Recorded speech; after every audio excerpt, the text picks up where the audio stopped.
اور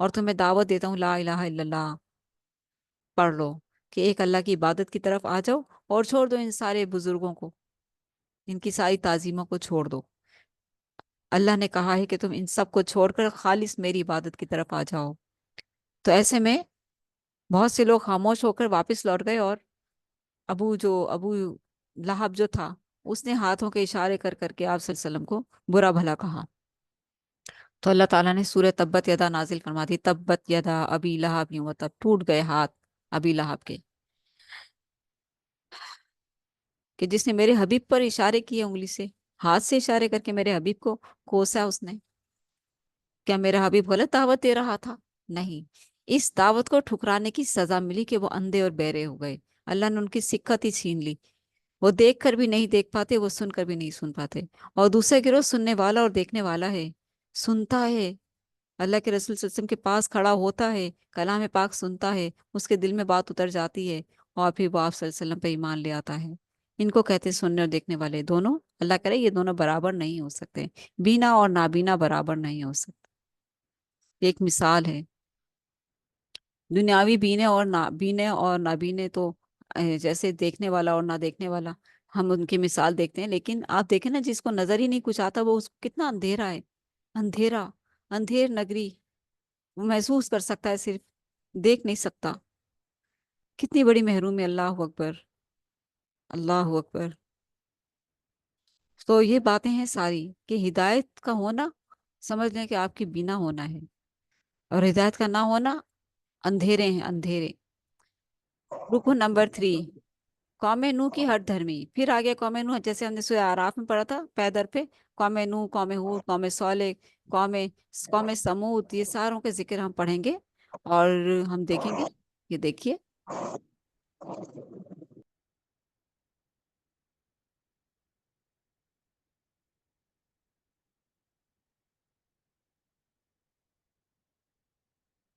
چلیے ہم دیکھتے ہیں تیسرے رکوع میں حضرت نوح کی قوم کی ہر درمی کا بیان ہے۔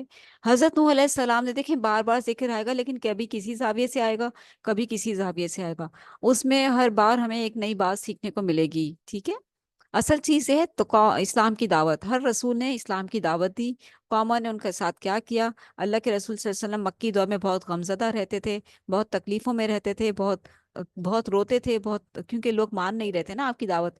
اس لیے اللہ تعالیٰ نے قوموں کا ذکر کر کے، پیارے پیارے رسولوں کا ذکر کر کے اللہ کے رسول کو تسلی دی، کہ میرے پیارے حبیب صلی اللہ علیہ وسلم آپ پریشان نہ ہوں، دیکھیں یہ میرے پیارے رسول، یہ بھی میرے پیارے رسول تھے، نوح علیہ میرا پیارا رسول نوح، دیکھیں اس پر کتنی مشکلات آئیں، میرا پیارا رسول ہود، اس پر دیکھو کتنی مشکلات آئیں، اس کی قوم نے اس کے ساتھ کیا کیا، میرا پیارا رسول صالح، اس کے ساتھ اس کی قوم نے کیا سلوک کیا۔ تو آپ پریشان نہ ہو، یہ تو ہوتا چلا آیا ہے، آپ کے ساتھ بھی ہو رہا ہے، آپ پریشان نہ ہو میرے حبیب۔ تو یہ واقعات اس لیے مکی صورتوں میں سنائے گئے، تاکہ ہم ان سے عبرت حاصل کریں، اور بھی بہت کچھ سیکھنے کو ملتا ہے۔ تو دیکھتے ہیں کیا کیا سیکھتے ہیں۔ تیسرے رکوع میں حضرت نوح علیہ السلام کی قوم کی ہر دھرمی کا بیان ہے۔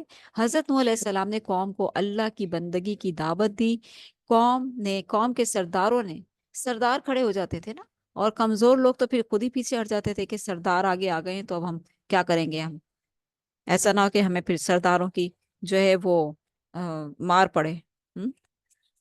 یہ جو سردار ہوتے ہیں معاشرے کے بدماش ہوتے ہیں، تو ایسوں کے لیے جو ہے ذرا مشکل سے ہی وہ ہوتا ہے پھر سامنا، تو وہ بیچارے اسی کشمکش میں ہی پیچھے ہٹ جاتے تھے۔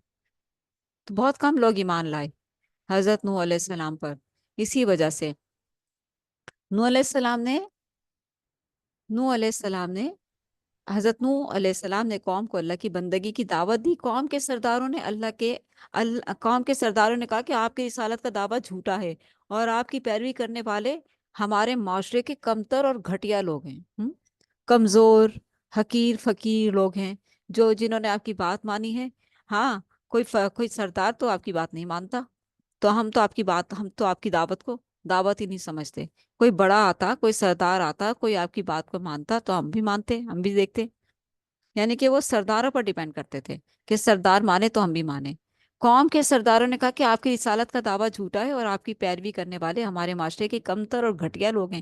جیسے آپ صلی اللہ علیہ وآلہ وسلم کو مشرکین مکہ کے سردار آ کے کہتے تھے کہ ان گھٹیا لوگوں کو ہٹائیے اپنے پاس سے، تو ہم آپ کے پاس بیٹھ کر آپ کی بات سنیں گے۔ تو اللہ تعالیٰ نے منع کر دیا، سختی سے منع کر دیا، میرے حبیب یہ آپ کے پاس بیٹھنے کے زیادہ زیادہ مستحق ہیں، جن کو یہ کمتر اور حقیر اور فقیر کہتے ہیں، یہ آپ کے پاس بیٹھنے کے زیادہ حقدار ہیں، آپ انہیں اپنے پاس سے نہیں ہٹائیے۔ سرداران قریش ان کی موجودگی میں آپ کے پاس بیٹھتے ہیں تو ویل اینڈ گڈ، بیٹھیں، نہیں بیٹھتے تو چلے جائیں۔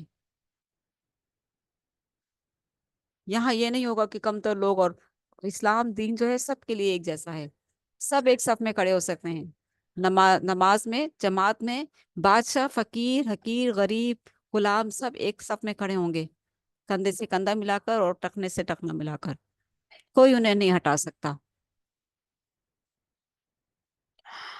تو کمتر اور گھٹیا لوگ جو ہیں، یہ ساری مثالیں اس لیے بتائی جا رہی ہیں کہ نوح علیہ السلام کے ساتھ بھی ایسا ہوا میرے حبیب، آپ پریشان نہ ہو، ہم ہرگز آپ کی بات نہ مانیں گے، کہنے لگے کہ ہم ہرگز آپ کی بات نہ مانیں گے، قوم نوح کے سردار، ٹھیک ہے، کہنے لگے ہم ہرگز آپ کی بات نہ مانیں گے۔ حضرت نوح علیہ السلام نے کہا میں نے تمہارے درمیان ایک پاکیزہ زندگی بسر کی ہے، پھر اللہ نے مجھے چن لیا اور مجھ پر وحی نازل کی، میں تم سے اس تبلیغ پر کوئی نذرانہ نہیں مانگ رہا، کوئی نذرانہ تو نہیں مانگ رہا کہ مجھے یہ دو مجھے وہ دو، جیسے آج کل کے مسندوں پر بیٹھے ہوئے پیر بنے بیٹھے ہیں اور بغیر چندے کے سر پہ ہاتھ نہیں رکھتے، بغیر پیسوں کے سر پہ ہاتھ نہیں رکھتے، اپنا ہاتھ نہیں چمواتے، اپنے پیروں پر سر نہیں رکھواتے۔ آپ دیکھیں تو صحیح کیٹیگری کس کس طرح کی ہے، اور لوگ کتنے بے وقوف بنے ہوئے ہیں، ایسے چلتے چلے جا رہے ہیں جھکے ہوئے، ان کے پاؤں چوم رہے ہیں ان کے، اور مٹھیاں گرم کر رہے ہیں ان کی، ہم؟ پیسوں پر، پیسوں پر بیعت ہو رہی ہے، بک گیا دین، اللہ اور اس کے رسول کی بات تو گم ہی ہو گئی کہیں دماغوں سے، پیری فقیری چل رہی ہے بس۔ تو حضرت نوح علیہ السلام نے کہا کہ تمہارے درمیان میں ایک پاکیزہ زندگی بسر کی ہے، پھر اللہ نے مجھے چن لیا اور مجھ پر وحی نازل کی، میں تم سے اس تبلیغ پر کوئی نذرانہ تو نہیں مانگ رہا، ہم؟ میں تمہارے کہنے پر ہرگز ایمان لانے والے فقراء اور درویشوں کو اپنے پاس سے دور نہیں کروں گا، کہ آپ صلی اللہ علیہ وسلم کو ڈائریکٹ تسلی دی جا رہی ہے، ٹھیک ہے، کیونکہ مشرکین نے مکہ کے جو سردار تھے وہ بھی ایسے ہی کہہ رہے تھے۔ کہا نوح علیہ السلام نے کہا میں نے کبھی دعویٰ نہیں کیا کہ میرے پاس اللہ کی رحمت کے خزانے ہیں، میں غیب کی باتیں نہیں میں غیب کی باتیں جانتا ہوں، اور نہ میں نے یہ کہا کہ میں فرشتہ ہوں، یعنی کہ انہوں نے ان ساری باتوں کا کہا کہ نہ میں نے اس بات کا دعویٰ کیا کہ اللہ کی رحمت کے خزانے میرے پاس ہے، اور نہ ہی میں غیب کی باتیں جانتا ہوں، اور نہ میں نے یہ کہا کہ میں فرشتہ ہوں، میں تو ایک انسان ہوں۔ اسی طریقے سے آپ صلی اللہ علیہ وسلم بھی اللہ کے بندے اور رسول تھے، میں تو ایک انسان ہوں، لیکن اللہ نے مجھے رسالت کے لیے چنا ہے، تمہارے لیے نبی بنایا ہے، میں تمہیں صحیح اور غلط کی پہچان کروا رہا ہوں، میں تمہیں آگ سے بچانے کی کوشش کر رہا ہوں، لیکن تم سمجھتے نہیں ہو۔ تو قوم نے ان کی دعوت کو جھٹلا دیا اور عذاب لانے کا مطالبہ کرنے لگی، جیسے مشرکین مکہ کہہ رہے تھے نا، اوپر ہم نے پڑھا ہے نا کہ آپ صلی اللہ علیہ وسلم کو وہ آتے جاتے کہتے تھے پتہ نہیں محمد صلی اللہ علیہ وسلم دیوانے ہو گئے ہیں، پتہ نہیں کس عذاب کی باتیں کرتے ہیں، اور عذاب کی باتیں کرتے رہتے ہیں، اور عذاب تو کوئی عذاب نہیں آیا، کوئی عذاب آتا ہی نہیں ہے۔ تو ایسے میں جو ہے آپ صلی اللہ علیہ وسلم کو نوح علیہ السلام کا واقعہ سنوایا گیا سورہ ہود میں، کہ دیکھیے میرے حبیب یہ ساری چیزیں تو ہوتی رہی ہیں، پہلے بھی آپ دل برداشتہ نہ ہوں۔ رکو نمبر 4 سورہ ہود، مجرم اولاد کا نیک والد سے کوئی تعلق نہیں، مجرم اولاد کا نیک والد سے کوئی تعلق نہیں، کہیں اولاد نافرمان ہے تو کہیں بیوی نافرمان ہے، تو کہیں والد نافرمان ہے، کیسی کیسی آزمائشیں انبیاء پر آتی نہیں، کیا ہم غور کریں اس بات پر، کیسی کیسی آزمائشیں آتی ہیں۔ ابراہیم علیہ السلام کو والد صاحب کی طرف سے نافرمانی ملی، انہوں نے بات نہیں مانی، نوح علیہ السلام کا بیٹا مجرم تھا، اور جو ہے اسی طریقے سے لوط علیہ السلام کی بیوی نافرمان تھی۔ تو یہ ساری کی ساری مثالیں اسی لیے بتائی جاتی ہیں تاکہ آپ صلی اللہ علیہ وسلم تسلی میں رہے، غمزدہ نہ ہو۔ اللہ تعالیٰ نے آپ صلی اللہ علیہ وسلم سے فرمایا فَلَعَلَّكَ بَاخِعٌ نَفْسَكَ عَلَىٰ آثَارِهِمْ إِن لَّمْ يُؤْمِنُوا بِهَٰذَا الْحَدِيثِ أَسَفًا، کیا آپ اپنی جان کو ہلاک کر لیں گے ان مشرکین مکہ کے پیچھے؟ میرے پیارے حبیب آپ کی جان بہت قیمتی ہے، آپ اپنی جان مت ہلاک کریں، آپ اتنے غمزدہ مت ہو ان کے پیچھے، ہدایت دینا ہمارا کام ہے، آپ صرف ہمارا پیغام پہنچائیے، آپ کی اتنی ذمہ داری ہے کہ جو آسمان سے وہی آتی ہے آپ پیغام پہنچائیے، اور آپ یہ بخوبی ذمہ داری نبھا رہے ہیں، بڑی خوبصورتی سے نبھا رہے ہیں۔ حوصلہ افزائی، حوصلہ افزائی، آسمان سے اپنے پیارے حبیب کے لیے تسلیاں آ رہی ہیں آسمان سے، کیا خوبصورت تعلق ہے، کیا خوبصورت زبردست محبت ہے، ہیں اللہ تعالیٰ اپنے نبیوں کو ایسے ہی تو نہیں چھوڑ دیتا، اور پھر اپنے بندوں کو پیدا کر کے اس نے ایسے نہیں چھوڑ دیا۔ تعلق تو دیکھیں اللہ کا رسول سے، پھر رسول کا بندوں کی طرف صحیح طرح راستے کی طرف لانے کے لیے، کہ اللہ تعالیٰ چاہتے کہ میرا ایک بھی بندہ جہنم میں نہ جائے۔ کتنا خوبصورت تعلق ہے نا یہ، اس کو غور تو کریں، محسوس تو کر کے دیکھیں کہ اللہ تعالیٰ کتنا بڑا مہربان ہے اپنے بندوں پر، کہ ان کی ہدایت کے لیے نبی بھیجتا ہے، اور نبیوں کو کیسے دھتکارا پھٹکارا جاتا ہے، کس طرح سے انہیں ذلیل کیا جاتا ہے، کس طرح سے انہیں جادوگر کہہ دیتے ہیں، کس طرح ان کے معجزے دیکھ کر انہیں جادوگر کہہ دیتے ہیں، ماننی نہیں ہے نا بات اس لیے۔ تو چوتھے رکوع میں حضرت نوح کو آگاہ کر دیا گیا کہ آپ کی قوم کا مزید کوئی فرد ایمان نہیں لائے گا، میرے پیارے نبی، میرے پیارے نبی نوح علیہ السلام، آپ کو آگاہ کر رہے ہیں ہم کہ اب آپ کی قوم میں سے کوئی ایمان نہیں لائے گا، اب ان پر عذاب نازل ہوگا، اب آپ اہل ایمان کے لیے کشتی بنائیے۔ نوح علیہ السلام کشتی بنا رہے تھے اور قوم کے سردار آپ کا مذاق اڑا رہے تھے۔ آپ نے فرمایا، یعنی کہ قوم کے لوگ کیا مذاق اڑا رہے تھے کہ دیکھو تو دور دور تک پانی کی کوئی نہر نہیں ہے، کوئی دریا نہیں ہے، کوئی سمندر نہیں ہے، اور یہ خشکی میں چلائے گا کشتی، دیکھو اب تو بالکل ہی پاگل ہو گیا ہے، یہ تو بالکل ہی باولا ہو گیا ہے۔ ہم؟ ایسے مذاق اڑا اڑا کے جاتے تھے، نوح علیہ السلام کے پاس آ کے کھڑے ہوتے تھے اور ٹھٹھے اڑاتے تھے۔ تو اور قوم کے سردار آپ کا مذاق اڑا رہے تھے، آپ علیہ السلام نے، یعنی نوح علیہ السلام نے فرمایا کہ عنقریب ہم تمہارا مذاق اڑائیں گے، تم ہمارا مذاق اڑا لو، عنقریب ہم تمہارا مذاق اڑائیں گے۔ جب اللہ، اور پھر اس بات پہ بھی ہنستے تھے، دیکھو باولا ہو گیا، دیکھو اللہ، جب اللہ کی طرف سے عذاب کا فیصلہ آیا تو آسمان سے بارش نازل ہونا شروع ہو گئی، اور زمین سے پانی ابلنے لگا، اوپر سے بھی برس رہا ہے، زمین نے بھی ابلنا شروع کر دیا پانی، ہاں کیونکہ عذاب تھا نا، عذاب آنا تھا نا، اس لیے حضرت نوح علیہ السلام نے تمام اہل ایمان اور ہر مخلوق کے ایک ایک جوڑے کو کشتی میں سوار کر لیا۔ پانی کی مقدار اس قدر بڑھ گئی، دیکھتے ہی دیکھتے زمین بھر گئی پانی سے، ڈوبنے لگے گھر اور ڈوبنے لگی چیزیں، لیکن کشتی والے کشتی میں برقرار تھے، محفوظ تھے۔ پانی کی مقدار اس قدر بڑھ گئی کہ اس نے ایک ایسے طوفان کی صورتحال اختیار کر لی جس سے پہاڑ جیسی بلند موجیں پیدا ہو گئی، کشتی میں سوار ہونے والے محفوظ رہے، اور باقی پوری قوم پانی میں غرق ہو گئی، ڈوب گئی، اور صرف قوم ہی نہیں، بہت بڑا طوفان آیا تھا، بہت بڑا طوفان آیا تھا۔ حضرت نوح علیہ السلام کے 4 بیٹوں میں سے ایک کافر تھا، اس نے کشتی میں آنے سے انکار کیا اور کفار کے ساتھ غرق ہو گیا۔ حضرت نوح علیہ السلام اس کو بلاتے رہے، آجا میرے بیٹے، آجا کشتی میں سوار ہو جا، تو بچ جائے گا۔ نہیں نہیں، میں تو پہاڑ کی اوٹ میں بچ جاؤں گا، ایسے جواب دیا اس نے اپنے والد کو۔ اور پہاڑ کی اوٹ کیا ہوتی؟ پہاڑ کی اوٹ پر پہاڑ سے بھی بڑی پانی کی وہ آئی، اور لہر، اور جو ہے اس کو لے ڈوبی، ڈوب گیا، غرق ہو گیا، باپ کی آنکھوں کے سامنے ڈوب گیا۔ کتنا بڑا صبر تھا نوح علیہ السلام کے لیے، کتنا بڑا صبر تھا نا، بیٹوں سے کتنی محبت ہوتی ہے باپوں کو، ہم؟ جگر کے ٹکڑے ہوتے ہیں نا، بازو ہوتے ہیں نا، نہیں مانی ابا کی بات، ڈوب گیا، اللہ اللہ کے رسول کی آنکھوں میں آنسو، صبر، اللہ اکبر۔ حضرت نوح علیہ السلام نے دعا کی کہ اے اللہ میرے بیٹے کو بچا لے، دعا بھی کر لی فوراً، اللہ نے جواب دیا کہ اس کا تم سے کوئی تعلق نہیں، اس کا عمل برا تھا، بقول اقبال، باپ کا علم نہ بیٹے کو اگر ازبر ہو، پھر پسر قابل میراث پدر کیوں کر ہو، یعنی کہ اللہ نے کہہ دیا تیرا کوئی تعلق نہیں اس سے، وہ نافرمان تھا۔ اللہ اکبر، کتنا صبر، کتنا صبر۔ اور آپ صلی اللہ علیہ وسلم کے بھی 3 بیٹے ہوئے تھے نا، اور وہ پھر جاں بر نہ ہو سکے، تو یہ ساری باتیں آپ صلی اللہ علیہ وسلم کو بڑی دلجوئی کے لیے، بڑی پیار سے، محبت سے اللہ تعالیٰ بتا رہا تھا، میرے پیارے حبیب یہ ساری چیزیں پہلے بھی انبیاء پر آئی ہیں، کوئی باپ کی طرف سے آزمایا گیا، کوئی بیٹے کی طرف سے آزمایا گیا، تو آپ پریشان نہ ہو۔ رکن نمبر 5، حق کو جھٹلانے کا برا انجام۔ آج ہم سورہ ہود کے بعد سورہ یوسف کا بھی مطالعہ کریں گے، بہت ہی خوبصورت صورت ہے انشاءاللہ۔ 5ویں رکو میں قوم عاد کا ذکر ہے۔ حضرت ہود علیہ السلام نے قوم کو اللہ کی بندگی اور اس سے بخشش مانگنے کی دعوت دی۔ قوم ہود کا ذکر آ گیا، ٹھیک ہے۔ قوم عاد کا ذکر ہے، ان میں ہود علیہ السلام، نوح علیہ السلام کے بعد ہود علیہ السلام آئے، ٹھیک ہے۔ حضرت ہود علیہ السلام نے قوم کو اللہ کی بندگی، ہر رسول نے اللہ کی عبادت کی دعوت دی اور اس سے بخشش مانگنے کی دعوت دی، ساتھ ہی بشارت سنائی کہ اگر تم نے میری بات مان لی تو اللہ تم پر رحمتوں کی بارشیں برسائے گا اور تمہاری قوت میں اضافہ فرما دے گا۔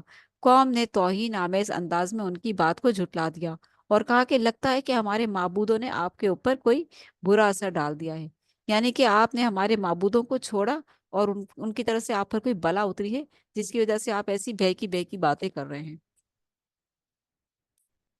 ہر قوم نے اللہ کے علاوہ اور معبود بنا لیے تھے، ہر قوم کو یہ بیماری لگی تھی شرک کی۔ مشرکین مکہ کو سنایا جا رہا ہے کہ دیکھو اس قوم نے بھی یہی بیماری تھی، اس قوم نے بھی یہ غلط گناہ کیا تھا، اس قوم کو بھی اس وقت کے رسول نے یعنی کہ ایک اللہ کی عبادت کی دعوت دی، اور پھر نوح علیہ السلام نے بھی ایک اللہ کی عبادت کی دعوت دی، ہود علیہ السلام نے بھی ایک اللہ کی عبادت کی دعوت دی، کیونکہ وہ اپنے بزرگوں کے پیچھے لگ گئے تھے۔ صحیح جو بزرگ پرستی شروع ہوئی ہے وہ نوح علیہ السلام کی بعد ہوئی ہے۔ نوح علیہ السلام کی جب دنیا سے رخصت ہوئے تو نوح علیہ السلام کی جو ماننے والے تھے وہ ان کی قبر پر چلے جایا کرتے تھے اور کچھ دیر وہاں بیٹھ کر آ جایا کرتے تھے، اور کوئی ایسا کام نہیں کرتے تھے کہ جس سے اللہ ناراض ہو، یا کوئی شرک والا کام کچھ نہیں کرتے تھے، ان کے لیے دعا کرتے تھے اور آ جایا کرتے تھے، ٹھیک ہے۔ اچھا پھر کیا ہوا کہ ان کے آل اولاد نے دیکھا، بچے ہوتے ہیں نا، ہر عمر کے ہوتے ہیں نا، کہ ہمارے بڑے وہاں جاتے ہیں قبر پہ، اب بڑے تو مرا گئے، اب چھوٹے بڑے ہوئے تو انہوں نے بھی جو ہے کسی نے جا کر بیٹھا کہ ہمارے والد بیٹھا کرتے تھے، اور جو ہے پھر ان کے بھی آگے سے بچے ہوئے، تو جب آگے سے آگے نسل بڑھی تو شیطان نے ان کو شرک میں مبتلا کر دیا کہ دیکھو تمہارے بڑے قبر پہ جایا کرتے تھے، برکتیں لینے کے لیے جایا کرتے تھے، ان سے مدد مانگنے کے لیے جایا کرتے تھے، تم بھی جایا کرو۔ تو اس طریقے سے قبر پرستی، اور پھر شیطان نے یہ ڈال دیا کہ اب کون بار بار قبر پر جائے، تم ان کا گھر میں ہی کوئی نشان بنا لو، دیوار پر کوئی نشان بنا لو، دیوار پر ان کی شکل بنا لو۔ اب دیوار پر بنا لی، اب دیوار سے اس دیوار پر ہے، دیوار ڈھہ گئی، کہیں بید بھی ہو گئی، تو چلو ان کا پتلا بت بنا لو۔ شیطان نے بھی بڑی ترتیب سے تبلیغ کی ہے نا، شرک کی ترتیب بار تبلیغ کرتا ہے وہ بھی شرک کی، اس نے بھی ترتیب بار تبلیغ کی، آہستہ آہستہ گھیرا لوگوں کو، اور پھر وہ بات جو نوح علیہ السلام کے بعد جانے کے بعد جو لوگ وہاں بیٹھ جایا کرتے تھے وہ بات شرک میں بدل گئی، عبادت میں بدل گئی۔ اس طریقے سے ہود علیہ السلام کی قوم میں بھی یہ چیز موجود تھی، کیونکہ نوح علیہ السلام کے بعد ہود علیہ السلام آئے، تو قوم نے توہین آمیز انداز میں ان کی بات کو جھٹلا دیا اور کہا کہ لگتا ہے کہ ہمارے معبودوں نے آپ کے اوپر کوئی برا اثر ڈال دیا ہے۔ اللہ اللہ اکبر۔ حضرت ہود علیہ السلام نے فرمایا کہ گواہ رہو کہ میں تمہارے معبودوں سے اعلان برات کرتا ہوں، یعنی بیزاری، میرا ان سے کوئی تعلق نہیں اور مجھے ان کا کوئی ڈر نہیں، کوئی بلا مجھ پر ان کی وجہ سے نہیں اترتی، میں نے تم تک حق بات پہنچا دی ہے، تم نے اسے نہیں مانا، اب اللہ تعالیٰ کی طرف سے عذاب کے لیے تیار ہو جاؤ۔ آخر کار ایک رسوا کن عذاب نے حق بات جھٹلانے والوں کو تباہ کر دیا۔ رکن نمبر 6، گمراہ آبا و اجداد کی پیروی کا انجام۔ مشرکین مکہ کے لیے بہترین سبق یہاں پر، گمراہ آبا و اجداد کی پیروی کر رہے تھے نا، آپ سلسلے سے کہتے تھے ہم اپنے باپ دادا کا دین نہیں چھوڑ سکتے، تو صدیوں سے چلا آ رہا ہے، آپ کیسے ہمیں منع کر سکتے ہیں؟ صدیوں سے چلتا چلا آ رہا ہے، صدیوں سے گائے کی محبت بھی چلتی چلی آ رہی ہے، آج تک گائے کی محبت ختم نہیں ہوئی، ہم سب دیکھ سکتے ہیں، گائے کی محبت آج تک ختم نہیں ہوئی، بتوں کی محبت آج تک ختم نہیں، بزرگوں کی محبت آج تک ختم نہیں ہوئی، اور صحیح دین کی دعوت دینے والوں کو جھٹلا کر، برا بھلا کہہ کر، اور یہاں تک کہ کافر بھی کہہ دیا جاتا ہے، لیکن قرآن نہیں نہ پڑھتے لوگ، اس لیے قرآن پڑھیں گے تو پتہ چلے گا کہ کس طریقے سے یہ شرک کی بیماری پھیلی۔ چھٹے رکوع میں قوم سمود کی بربادی کی داستان ہے۔ حضرت صالح علیہ السلام نے اس قوم کو توحید کی دعوت دی، ہر رسول نے توحید کی دعوت دی، آؤ لا الہ الا اللہ، ایک اللہ کی عبادت کرو، چھوڑ دو ان بزرگوں معبودوں کو جن کو تم نے بنا رکھا ہے۔ نہیں، ہم نہیں مانتے آپ کی بات، یہ تو ہمارے باپ دادا کا دین ہے۔ لیکن قوم نے آباء و اجداد کے من گھڑت معبودوں کو چھوڑنے سے انکار کر دیا۔ اللہ نے اپنی قدرت کی نشانی کے طور پر اس قوم کے سامنے ایک اونٹنی پہاڑ سے برآمد کی، اپنی قدرت کی نشانی کے طور پر۔ انہوں نے کہا نا کہ پھر کوئی نشانی تو دکھاؤ، تو جو ہے پھر یہ نشانی اللہ تعالیٰ نے اونٹنی برآمد کی پہاڑ سے، ٹھیک ہے، اور انہیں خبردار کیا کہ اسی اونٹنی کو بری نیت سے ہاتھ نہ لگانا، یہ اللہ کی اونٹنی ہے، اگر تم نے اس کو تنگ کیا یا اس کو تکلیف پہنچائی تو تم پر عذاب آئے گا۔ قوم نے اونٹنی کو ہلاک کر دیا۔ اونٹنی تھی وہ کنویں کا پانی پی جایا کرتی تھی، تو پھر جو ہے جو بھی تھا کہ کچھ ایک دن اونٹنی کا اور ایک دن لوگوں کے لیے پانی کا مخصوص کیا گیا، لیکن لوگوں نے پھر بھی اس کی حسد و جلن میں اس کو ہلاک کر دیا۔ 3 دن بعد اللہ کا عذاب آ گیا اور پوری قوم ایک زلزلے سے ہلاک کر دی گئی۔ اللہ نے حضرت صالح علیہ السلام اور اہل ایمان کو محفوظ رکھا۔ سورہ ہود مسلسل اتر رہی ہے، آپ صلی اللہ علیہ وسلم اونٹنی پر سوار ہیں، اونٹنی، اور پھر وہ اونٹنی جو ہے دبی چلی جا رہی ہے وہی کے بوجھ سے، آپ صلی اللہ علیہ وسلم پسینے سے شرابور ہو رہے ہیں۔ اتنی قوموں کے عذاب کا ذکر دیا، دیکھیں تو صحیح یہاں پر ایک کے بعد ایک، اور یہ کنڈیشن ہو رہی تھی آپ صلی اللہ علیہ وسلم کی، اور اونٹنی جو ہے دبی چلی جا رہی تھی یہاں تک کہ وہ بیٹھ گئی۔ رکو نمبر 7، ہم جنس پرستی کی عبرتناک سزا۔ 7ویں رکو میں اس واقعہ کا بیان ہے کہ جب فرشتے خوبصورت لڑکوں کی شکل میں حضرت ابراہیم علیہ السلام اور ان کی زوجہ کے پاس آئے اور انہیں بشارت دی کہ اللہ انہیں ایک بیٹا اور بعد میں اس بیٹے سے ایک پوتا عطا کرنے والا ہے۔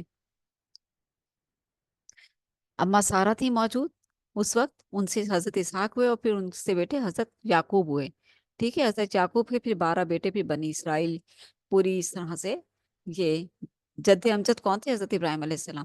حضرت ابراہیم علیہ السلام کی زوجہ نے پوچھا، فرشتوں نے جب خوشخبری دی بیٹے کی اور پوتے کی، تو حضرت ابراہیم علیہ السلام کی زوجہ نے پوچھا کہ میرے ہاں بیٹا کیسے پیدا ہوگا جبکہ میں تو بانجھ ہوں اور میرے شوہر بوڑھے ہیں؟ فرشتوں نے بتایا کہ اللہ جو چاہے کر سکتا ہے، اللہ جو چاہے سو کر سکتا ہے۔ پھر یہی فرشتے حضرت لوط علیہ السلام کے پاس پہنچے۔ حضرت لوط علیہ السلام آپ کے بھتیجے تھے، یا چچا تھے یا بھتیجے تھے، اس طرح سے رشتہ تھا، اور ایک علاقے میں حضرت لوط ابراہیم علیہ السلام نبوت کی ذمہ داری نبھا رہے تھے، دوسری طرف حضرت لوط علیہ السلام نبوت کی ذمہ داری نبھا رہے تھے، ٹھیک ہے، ٹھیک ہے، تو اس طریقے سے۔ اچھا، پھر کیا ہوا کہ اللہ اکبر، لوط علیہ السلام کی قوم جو تھی وہ ہم جنس پرستی میں مبتلا تھی۔ پھر یہی فرشتے حضرت لوط کے پاس گئے پہنچے، اور حضرت لوط علیہ السلام کی قوم جو ہم جنس پرستی کے گناہ میں مبتلا تھی، لڑکوں، کیونکہ ظاہر فرشتے خوبصورت لڑکوں کی شکل میں اترے تھے تو وہ فرشتے، اور وہ عذاب لے کر آئے تھے، وہ جانچ رہے تھے، دیکھ رہے تھے اس بد کردار قوم کو اور ان کی ہوس کو کہ اب یہ ہمارے پیچھے آ رہے ہیں، لیکن ہم تو مطلب یعنی کہ ہم ظاہر ہم تو فرشتے ہیں، تو یہ ہمارا تو کچھ نہیں بگاڑ سکتے، لیکن ان کو شرم نہیں آتی، مگر ان کو شرم نہیں آتی۔ اچھا، لڑکوں کی آمد یعنی فرشتوں کی آمد کی اطلاع پا کر قوم بڑی خوش ہوئی کہ بڑے خوبصورت لڑکے آئے ہیں، چلو چلو پکڑو ان کو، اور آ کر حضرت لوط کے گھر کو گھیر لیا۔ کیونکہ حضرت لوط علیہ السلام کے گھر میں تھے نا آئے فرشتے، حضرت لوط علیہ السلام نے قوم کو شرمناک فعل کے ارادے سے باز آنے کی تلقین کی کہ دیکھو یہ میرے مہمان ہیں، ان کے ساتھ بدفعلی کی ارادے مت رکھنا، لیکن قوم نے ان کی بات نہ مانی، اور حضرت لوط علیہ السلام نے کہا کہ کاش میرے پاس تم سے مقابلہ کرنے کی قوت ہوتی، کیونکہ لوط علیہ السلام کو تو پتہ ہی نہیں تھا کہ یہ فرشتے ہیں، غیب کا علم نہیں ہوتا نا انبیاء کو، اور ابراہیم علیہ السلام کو بھی نہیں پتا تھا، لیکن جب انہوں نے بچڑا لا کر روسٹ کر کے ان کے سامنے رکھا تو وہ ہاتھ نہیں لگا رہے تھے، تو کہا آپ کھاتے کیوں نہیں؟ تو وہ سیدھے بیٹھے تھے، تو اللہ کے رسول ابراہیم علیہ السلام سمجھ گئے کہ یہ فرشتے ہیں۔ تو یہاں پر فرشتوں نے ان سے کہا کہ آپ گھبرائیے نہیں، لوط علیہ السلام سے کہا کہ آپ گھبرائیے نہیں، ہم؟ آپ گھبرائیے نہیں، آج رات اپنے گھر والوں کو لے کر بستیوں سے نکل جائیے، یعنی کہ آپ ہماری فکر نہیں کریے، ہمیں کچھ نہیں کر سکتے یہ لوگ، اور اس رات جو ہے، آج رات اپنے گھر والوں کو لے کر بستی سے نکل جائیے، بستیوں سے نکل جائیے، ان کی بیوی کے سوا تمام اہل خانہ نکل گئے۔ بدقسمت بیوی کی ہمدردیاں فاسق قوم کے ساتھ تھیں اور وہ قوم کے ساتھ عذاب سے دوچار ہوئی۔ اللہ نے اس قوم کی بستیوں کو الٹ دیا اور پھر پتھروں کی بارش سے پوری قوم کو ہلاک کر دیا۔ یہ تھا سخت عذاب۔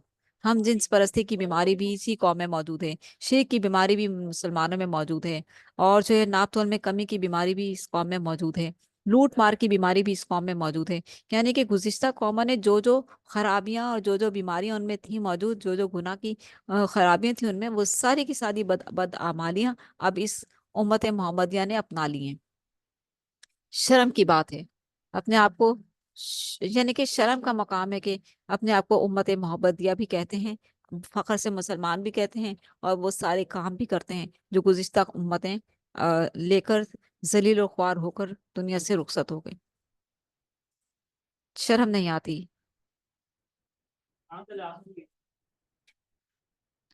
وہ غالب کا شعر ہے نا، کس منہ سے جاؤ گے کعبہ غالب، شرم تم کو مگر نہیں آتی۔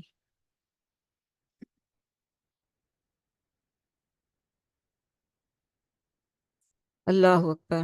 رکو نمبر 8، حرام خوری کا برا انجام۔ 8ویں رکو میں قوم شعیب پر عذاب کا ذکر ہے۔ ہر حضرت شعیب علیہ السلام نے اپنی قوم کو توحید کی دعوت دی۔ دیکھیں، ہر رسول نے لا الہ الا اللہ کی دعوت دی، شرک ناپاک دعوت دی، شرک ناپ تول میں کمی اور راستوں میں مسافروں کو لوٹنے سے منع کیا۔ کتنی بیماریاں تھیں ان میں؟ شرک کرتے تھے اللہ کے ساتھ، اور بزرگوں کو بھی پکارتے تھے، ناپ تول میں کمی کرتے تھے، اور راستوں میں مسافروں کو لوٹنے سے منع کیا۔ یہ ساری بیماریاں ہیں نا ہماری اس قوم میں، سب جگہ ہے نا۔ یہاں مزار بنائے میں، بزرگ بنائے میں، ان کی تعظیمیں ہوتی ہیں۔ اچھا، دوسری ناپ تول میں کمی کس حد تک ہو رہی، رمضان کا بھی خیال نہیں ہے، اور راستوں میں لوٹ مار کس حد تک ہو رہی، یہ بھی آپ لوگ سب جانتے ہیں۔ قوم نے ان کی دعوت کو بڑے تکبر سے ٹھکرا دیا کہ نہیں، ہم تو یہ ساری بدماشیاں کریں گے، آپ کون ہوتے ہو ہمیں روکنے والے، ہم تو نہیں رکیں گے۔ تو کیا کیا پھر اللہ تعالیٰ نے زلزلے کے ذریعے اسے تباہ اور برباد کر دیا۔ رکن نمبر 9، من گھڑت معبود ہلاکت سے نہ بچا سکے۔ 9ویں رکن میں بیان کیا گیا کہ حضرت موسیٰ علیہ السلام نے، اب موسیٰ علیہ السلام کا ذکر ہے، حضرت موسیٰ علیہ السلام نے آل فرعون کو توحید کی دعوت دی۔ آل فرعون نے حضرت موسیٰ علیہ السلام کی بات نہیں مانی، بلکہ فرعون کی پیروی کی۔ فرعون خدا بنا ہوا بیٹھا تھا نا، وہ خود بنفس نفیس خدا بن گیا تھا، جیسے نمرود ابراہیم علیہ السلام کے دور میں وہ خدا بنا بیٹھا تھا، اور یہاں یہ خدا بنا بیٹھا تھا۔ تو حضرت موسیٰ علیہ السلام کی بات نہیں مانی آل فرعون نے، بلکہ فرعون کی پیروی کی۔ روز قیامت وہ فرعون کے پیچھے پیچھے آئیں گے اور وہ انہیں جہنم کے اندر لا گرائے گا۔ دنیا میں پیروی کی تھی نا، اسی طرح وہ قیامت میں بھی رسوا ہو جائے سب کے سب۔ اللہ نے ماضی میں کئی قوموں کو ہلاک کیا، کسی قوم کے من گھڑت معبود اسے ہلاکت سے نہ بچا سکے۔ یہ دیکھیں، یہ کتنا بڑا سبق ہے نا، کتنا فخر کرتے تھے نا اپنے معبودوں بزرگوں پر کہ یہ ہمیں بچا لیں گے۔ آج کے ہمارے مسلمانوں میں بھی تو یہ غلط فہمی آ گئی ہے کہ ہمیں ہمارے بزرگ بچا لیں گے، ہم وہ ہیں، قادری ہیں، چشتی ہیں، سرودی ہیں، پتہ نہیں کون کون ہیں، ہم نے فلاں کی لڑی پکڑی ہوئی، ہمیں ہمارا بزرگ بچا لیں گے۔ اس دن بزرگ جو نیک اعمال کر کے دنیا سے چلے گئے، ان کا تو پیچھے سے انہوں نے کباڑا کر دیا، ان کی شخصیت کو ذلیل و رسوا کر دیا کہ ان کو معبود ہی بنا ڈالا، ان کے نام کے کتنے قصیدے بنا لیے۔ تو وہ تو اللہ تعالیٰ کے ہاں اگر وہ مقام لے گئے ہیں، تو اللہ تعالیٰ کے ہاں جب قیامت آئے گی، جب قیامت ہوگی، تو جب سب کھڑے ہوں گے، تو یہ لوگ اپنے اپنے پیروں کے بھرم کے ساتھ ان کے پیچھے پیچھے جائیں گے، تو وہ کہیں گے یہ کیا ہیں، یہ کون ہے، ان کو دور کریے ہم سے، یہ کیا مصیبتیں ہم سے چمٹے جا رہی ہیں۔ تو وہ آنکھیں کھل جائیں گی ان کی، یہ کیا ہوا، ہمارے پیر تو، ہم تو دنیا میں ان کی بڑی تعظیم کرتے تھے، ہم تو ان کے نام کے دعوے بھرتے تھے، ہم نے تو ان پر ہی ڈیپینڈ کیا ہوا تھا کہ ہمیں بچا لیں گے، آج تو یہ ہم سے بری ذمہ ہو رہے ہیں، آج تو یہ ہم سے وہ بیزار ہو رہے ہیں، آج تو یہ ہم سے لا تعلق ہو رہے ہیں، یہ کیا ہو گیا، یہ کیا ہو رہا ہے ہمارے ساتھ۔ یہ ساری آیاتیں قرآن کی ہیں، قرآن میں آیا ہے، یہ میں اپنے الفاظ نہیں کہہ رہی، یہ ساری چیزیں قرآن میں آئی ہیں، مگر قرآن کا ترجمہ کوئی پڑھے تو اسے پتا چلے نا کہ کیا حال ہونے والا ہے قیامت کے دن، کس رسوائی سے گزرنا پڑے گا اگر ہم نے انہی پر ہی ڈیپینڈ کیا، تو انہی بزرگوں کو پر ڈیپینڈ کر لیا، تو اللہ اور اس کے رسول کی جگہ ختم ہو گئی۔